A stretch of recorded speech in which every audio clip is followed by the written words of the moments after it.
ಅದಕ್ಕೆ ಇತಿಹಾಸನ ತಿರುಚೋ ಪ್ರಯತ್ನ ಮಾಡ್ತಾ ಇದ್ದಾರೆ. ಯಾರು ಮಾಡ್ತಿದ್ದಾರೆ? ಇವ್ರುಗಳಿಗೆ ಇತಿಹಾಸನೇ ಇಲ್ಲ. ಇತಿಹಾಸನೇ ಇಲ್ಲದವ್ರು ಇತಿಹಾಸವನ್ನು ಅದನ್ನು ತಿರುಚುವ ಪ್ರಯತ್ನ, ಅವ್ರಿಗೊಂದು ಇತಿಹಾಸ ಇದೆ ಅಂತ ಹೇಳ್ಕೊಳ್ಳೋ ಪ್ರಯತ್ನ ಮಾಡ್ತಿದ್ದಾರೆ. ಯಾಕಂದರೆ ಅವ್ರಿಗೆ ಇತಿಹಾಸದ ಮಹತ್ವ ಗೊತ್ತು. ಭೀಮಾ ಕೋರೆಗಾಂವ್ ನಮ್ಮ ಸ್ವಾಭಿಮಾನ, ನಮ್ಮೆಲ್ಲರ ವಿಜಯೋತ್ಸಾಹದ, ನಮ್ಮ ಎಲ್ಲ ಕಾಲಕ್ಕೂ ಇರುವ ಪ್ರಸ್ತುತತೆಯ ಒಂದು ಅದ್ಭುತವಾದ ಸಂಕೇತ. ಅದನ್ನು ತಿರುಚೋ ಪ್ರಯತ್ನ ಮಾಡ್ತಾರೆ. ಅದನ್ನು ಎದುರಿಸೋರನ್ನ, ಅದನ್ನು ಸಂಭ್ರಮಿಸೋರನ್ನ ಜೈಲಿಗೆ ಹಾಕ್ತಾರೆ. ನಮ್ಮ ಸ್ಟಾನ್ಲಿ ಅವ್ರನ್ನ ಕಳ್ಕೊಂಡ್ವಿ, ಹಾಕ್ತಾರೆ ಕೇಸ್ಗಳು, ಹಾಕಿದ್ರು ಕೇಸ್ಗಳು. ಅದು ಎಲ್ಲ ಸುಳ್ಳು ಅಂತ ಈಗ ಗೊತ್ತಾಗ್ತಾ ಇದೆ.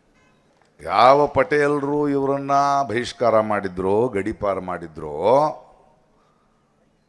ಯಾರು ಇವರು ಯೋಗ್ಯರಲ್ಲ, ಭಾರತ ದೇಶಕ್ಕೆ, ಒಂದು ಸಮಾಜಕ್ಕೆ ಮಾನವೀಯ ಮೌಲ್ಯಗಳಿರುವ